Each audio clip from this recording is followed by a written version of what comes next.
They laughed at me in the interview, so I bought the building. So this happened about 3 years ago, and I still think about it whenever I walk past the building. Backstory: I, 33 male at the time, had sold my first startup for a modest exit. Nothing crazy, but enough to take a break and do some soul searching. After 6 months of not waking up to Slack pings, I realized I missed the chaos. I wasn't ready to start something new just yet, so I figured, hey, maybe I'll join a company and just work. No pressure, no board meetings, just be a cog for a bit. I applied to a mid-sized marketing tech firm. Let's call it Glowwave. The position was for a senior strategist. Decent pay, interesting clients, and most importantly, walking distance from my loft. I get to the final round interview. It's a panel. The VP of marketing, the creative director, and some HR rep named Sheila who looked like she permanently smelled something bad. Things go off the rails fast. First question: so, what makes you think you're qualified for this level? Not if I'm qualified.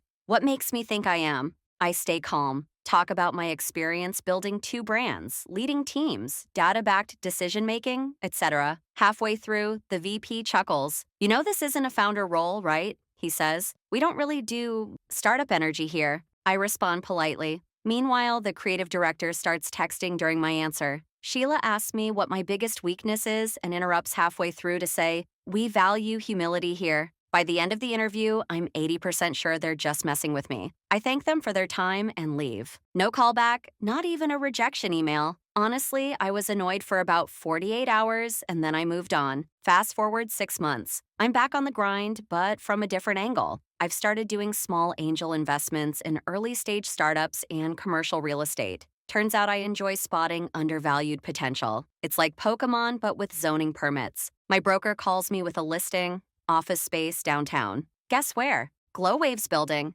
It's not just any building either. It's a beautiful corner property. Exposed brick, high ceilings, the kind of place you do yoga on the roof and pretend it counts as productivity. I get the full breakdown: long-term tenants, mixed use, underpriced lease agreements. Glowwave is on the 3rd and 4th floors. They still have 3 years left, but the lease was written up when the owner needed quick tenants. There was room to negotiate, and I had capital ready. I bought it. Now, I didn't just swoop in and pull a Bond villain move overnight. It took a month of due diligence, financing, and paperwork. I kept things professional. I didn't want revenge yet. I just wanted to own the space and maybe enjoy a little poetic justice on the side. After the purchase closed, I had a building management company issue updated notices. Nothing dramatic, just a slight rent increase, a few updated maintenance procedures, and a strongly worded policy about respecting shared spaces. Nothing aggressive, just enough to be felt. A few weeks later, I did a walkthrough, wore a hard hat, carried a clipboard, even had a name tag that just said Sam, Building Management. I stopped by the 3rd floor. Sure enough, same energy. Someone had left 6 empty LaCroix cans by the printer.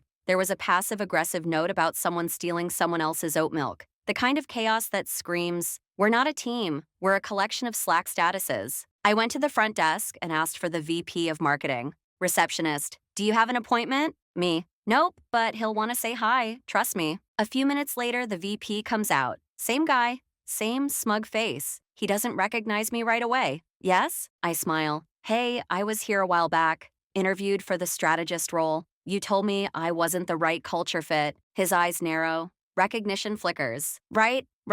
I remember. Yeah, I say, tapping the badge. I just wanted to let you know, I'm the new owner of the building. The silence was gorgeous. I could hear someone typing aggressively in the background. He tried to recover. Well, congrats. It's a nice space. We like it here. Glad to hear it. Rent's going up a bit next quarter. Just FYI. Also, please remind your team, shared kitchen doesn't mean shared yogurt. I turned and left. But that's not the end. 2 months later, I installed a rooftop lounge. Beautiful view, lots of greenery. I sent out a building-wide email inviting tenants to the grand opening. Glowwave wasn't invited. They showed up anyway. Got turned away at the elevator. The VP emailed me asking why they were excluded. I responded, we value community here. Then, for fun, I had the elevator keycard system updated. Only tenants with active participation in the building's events and committees could access the rooftop lounge. Glowwave never RSV'd to anything again. I started seeing little shifts. Glowwave's logo came off their front door.